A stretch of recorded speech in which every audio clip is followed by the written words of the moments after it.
ചേച്ചിയുടെ ആളെപ്പോലെ തന്നെ എൻ്റെ ആളും നല്ല സ്നേഹമാണ്. കല്യാണ പിറ്റേന്ന് രാവിലെ വർഷ ഫോണിൽ ചേച്ചിയോട് പറഞ്ഞു.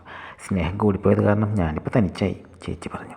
എന്നെയും മക്കളെയും രാജകുമാരികളെ പോലെ നോക്കുമെന്ന് പറഞ്ഞാണ് ആൾ ഗൾഫിന് പോയിരിക്കുന്നത്. കുസൃതിച്ചിരിയോടെ ചേച്ചി പറഞ്ഞു. ചേച്ചി ഫ്ലാറ്റിലാണ് താമസിക്കുന്നത്. ചേച്ചിയെ കാണാൻ വന്നപ്പോൾ കണ്ട് പരിചയപ്പെട്ടതാണ് ഹർഷനെ. പിന്നെ അത് പ്രണയമായി. ഒടുവിൽ ഇന്നലെ വിവാഹവും കഴിഞ്ഞു. ചേച്ചിയുടെ ഫ്ലാറ്റ് 5ാം നിലയിലാണ്, അവരുടേത് 7ാം നിലയിലും. ഹർഷൻ ഇപ്പോഴും നല്ല ഉറക്കമാണ്. വർഷം നാണത്തോടെ അവനെ നോക്കിയിരുന്നു. ഇന്നലെ രാത്രി അവൻ അവളെ ഉറക്കിയിട്ടില്ല. അവൾ കുളി കഴിഞ്ഞ് വന്നപ്പോഴും അവൻ ഉണർന്നിട്ടില്ല. അവൾ അവൻ്റെ അടുത്തിരുന്നു. എന്നിട്ട് കാവിലൊരു മുത്തം കൊടുത്തു. അവൻ കണ്ണു തുറന്നു. ഏതോ സോപ്പിൻ്റെ മണമാണ് അവൻ ആദ്യം കിട്ടിയത്. പിന്നെ അവളുടെ മുടിയിൽ ഏതോ എണ്ണയുടെ മണം. ഇന്നലെ രാത്രി അവളുടെ രുചിയും മണവും എല്ലാം അറിഞ്ഞതാണ്. ഇതുപോലൊരു രാത്രി എൻ്റെ ജീവിതത്തിൽ ഉണ്ടായിട്ടില്ല, അവൻ പറഞ്ഞു. അവൾ നാണത്തോടെ അവനെ നോക്കി. അവൻ മുഖം അവളിലേക്ക് അടുപ്പിച്ചപ്പോൾ അവൾ അവനെ തള്ളിമാറ്റി. പോയി കുടിച്ചിട്ട് വാ, അവൾ പറഞ്ഞു. അവൾ തോർത്തെടുത്ത് കൊടുത്തു. അവൾ ബ്രേക്ക്ഫാസ്റ്റ് റെഡിയാക്കി.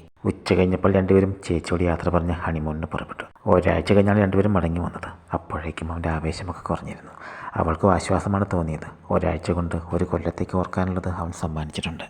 2 ദിവസം കൂടി കഴിഞ്ഞപ്പോൾ രണ്ടുപേരും ജോലിക്ക് പോകാൻ തുടങ്ങി. അവൻ ഇടയ്ക്കിടെ അവളെ വിളിക്കും. അവൻ വിളിച്ചില്ലെങ്കിൽ അവൾ വിളിക്കും. വൈകുന്നേരം വീട്ടിലേക്ക് ഓടിയെത്താനായിരുന്നു 2 പേർക്കും ധൃതി. രാത്രികൾ പകലുകളായ ദിവസങ്ങൾ. രണ്ടുപേരും ഭാവി കാര്യങ്ങളെപ്പറ്റി സംസാരിച്ചു തുടങ്ങി. കുട്ടികളുടനെ വേണ്ടെന്നാണ് തീരുമാനം. 6 മാസം കഴിയുമ്പോൾ ആൾക്കാർ ചോദിക്കാൻ തുടങ്ങും, വിശേഷമൊന്നും ആയില്ലേ എന്ന്. നാണത്തോടെ അവൾ പറഞ്ഞു. അത് 6 മാസം കഴിയുമ്പോഴല്ലേ, അപ്പോൾ തീരുമാനിക്കാം, അവൻ പറഞ്ഞു. അവൻ അവളെ സ്വന്തമാക്കുന്ന തിരക്കിലായിരുന്നു. ദിവസങ്ങൾ ഓടിപ്പോയിക്കൊണ്ടിരുന്നു. മധുവിധുവിൻ്റെ ആവേശമൊക്കെ തണുത്തു. ചില ദിവസങ്ങളിൽ അവൾക്ക് നന്നായി ഉറങ്ങാൻ സാധിക്കുന്നുണ്ട്. പകൽ മുഴുവൻ ജോലിയും രാത്രി വൈകുവോളം അവൻ്റെ വികൃതികളുമായി അവളുടെ ജീവിതം ആകെ താളം തെറ്റിയിരിക്കുകയായിരുന്നു. ഇപ്പോൾ വീണ്ടും അവളുടെ ജീവിതം പഴയതുപോലെ ശാന്തമായി ഒഴുകാൻ തുടങ്ങി. രണ്ടുപേരും പണം സേവ് ചെയ്യുന്നുണ്ട്. 7ാം നിലയിലെ ജീവിതം 2 പേർക്കും ബോറടിക്കുന്നുണ്ട്. ഒരു വില്ല വാങ്ങിക്കണം, അതാണ് രണ്ടുപേരുടെ ആഗ്രഹം. അതിനുവേണ്ടിയാണ് പണം സേവ് ചെയ്യുന്നത്. ഇപ്പോൾ അവൾക്ക് അവൻ്റെ അടുത്ത് കൂടുതൽ സ്വാതന്ത്ര്യമുണ്ട്. ഇന്നെനിക്ക് വയ്യ, നാളെ ആട്ടെ എന്ന് പറഞ്ഞ് ചില ദിവസങ്ങളിൽ അവൾ തിരിഞ്ഞു കിടക്കും. അവന് പരിഭവമൊന്നുമില്ല. ചില ദിവസങ്ങളിൽ ജോലി കഴിഞ്ഞ് വരുമ്പോൾ നല്ല തലവേദനയായിരിക്കും. നമുക്ക് കുട്ടികളെപ്പറ്റി ചിന്തിച്ച് തുടങ്ങിയാലോ, ഒരു ദിവസം അവൻ ചോദിച്ചു. എനിക്ക് 22 വയസ്സല്ലേ ആയുള്ളൂ, ഞാൻ കുറച്ചു കാലം കൂടി സ്വാതന്ത്ര്യത്തോടെ നടന്നോട്ടെ, അവൾ പറഞ്ഞു. അവൻ എതിർപ്പൊന്നുമില്ലായിരുന്നു. എങ്കിലും അവനിപ്പോൾ പഴയ ആവേശമൊന്നുമില്ലെന്ന് അവൾക്കറിയാം. അതുകൊണ്ടായിരിക്കും അവൻ കുട്ടികളെപ്പറ്റി ചിന്തിച്ച് തുടങ്ങിയതെന്ന് അവൾക്ക് തോന്നി. മെല്ലെ മെല്ലെ അവൾക്കും മനസ്സിലായി അവൻ്റെ കുസൃതികൾ പഴയതുപോലെ ആസ്വദിക്കാൻ സാധിക്കുന്നില്ലെന്ന്. അവൾ ചേച്ചിയോട് സംസാരിച്ചു. ചേച്ചി പൊട്ടിച്ചിരിച്ചു. ഇതാണോ വലിയ കാര്യം? ഇതെല്ലായിടത്തും ഇങ്ങനെയൊക്കെ തന്നെ. കിട്ടാത്ത മുന്തിരി പൊളിക്കും. കിട്ടിക്കഴിയുമ്പോൾ ബാക്കി ചേച്ചി പറഞ്ഞില്ല. 6 മാസം എൻ്റെ പുറകെ നിന്ന് മാറാൻ നടന്ന ആളാണ് 1 കൊല്ലം കഴിഞ്ഞപ്പോൾ ഗൾഫിന് പോയത്. കുസൃതിച്ചിരിയോടെ ചേച്ചി പറഞ്ഞു. മനസ്സ് തുറന്ന് സ്നേഹിക്കുക, അപ്പം മടുപ്പൊന്നും തോന്നില്ല. അല്ലാതെ വേറെ മാർഗമൊന്നുമില്ല, ചേച്ചി പറഞ്ഞു. 2 പേർക്കും ഇടയിൽ സ്നേഹത്തിന് കുറവൊന്നുമില്ല. പരസ്പരം നന്നായി കെയർ ചെയ്യുന്നുണ്ട്. അതുകൊണ്ട് രണ്ടുപേരും ഹാപ്പിയായിരുന്നു. ദിവസങ്ങൾ വീണ്ടും ഓടിപ്പോയിക്കൊണ്ടിരുന്നു. ഒരു ദിവസം അവൾ ഓഫീസിൽ നിന്ന് പതിവിലും നേരത്തെ ഇറങ്ങി. നല്ല തലവേദനയുണ്ടായിരുന്നു. ഹർഷന് ബൈക്കുണ്ട്. രണ്ടുപേരും ഒന്നിച്ചാണ് ഓഫീസിൽ നിന്ന് വീട്ടിലേക്ക് മടങ്ങുന്നത്. 3 മണി കഴിഞ്ഞതേ ഉള്ളൂ. അവൾ മെട്രോയിൽ ഫ്ലാറ്റിനടുത്തുള്ള സ്റ്റോപ്പിൽ ഇറങ്ങി.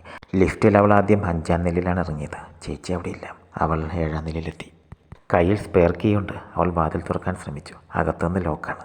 ഏട്ടൻ നേരത്തെ വന്നു, അവൾ മനസ്സിൽ ചോദിച്ചു. അവൾ കോളിംഗ് ബെൽ അടിച്ചു. വാതിൽ തുറന്നത് ഹർഷനാണ്. അവൻ വേർത്തിട്ടുണ്ട്.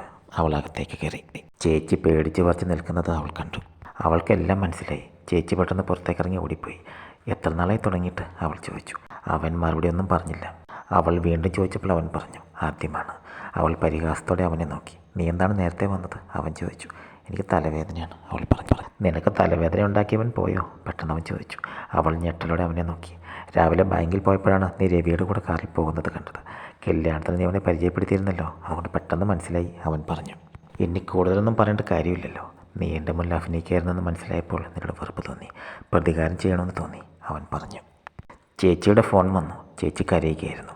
ഇനി ഒരിക്കലും ഞാനിത് ആവർത്തിക്കില്ല. ഇതിൻ്റെ പേരിൽ നിങ്ങൾ തമ്മിൽ പിരിയരുത്, ചേച്ചി പറഞ്ഞു. അവൾ കോൾ കട്ടാക്കി. രാവിലെ 2 പേരെ ഒന്നിച്ച് കണ്ടപ്പോഴാണ് ചേച്ചിക്ക് സമാധാനമായത്. നമ്മൾ 3 പേരും തെറ്റുകാരാണ്. തെറ്റുകൾ ആവർത്തിക്കുമ്പോഴാണ് നമ്മൾ മനുഷ്യരല്ലാതാകുന്നത്, അവൻ പറഞ്ഞു. പഴയ ഊഷ്മളതയൊന്നുമില്ലെങ്കിലും 3 പേരുടെയും ജീവിതം വീണ്ടും ശാന്തമായി ഒഴുകാൻ തുടങ്ങി.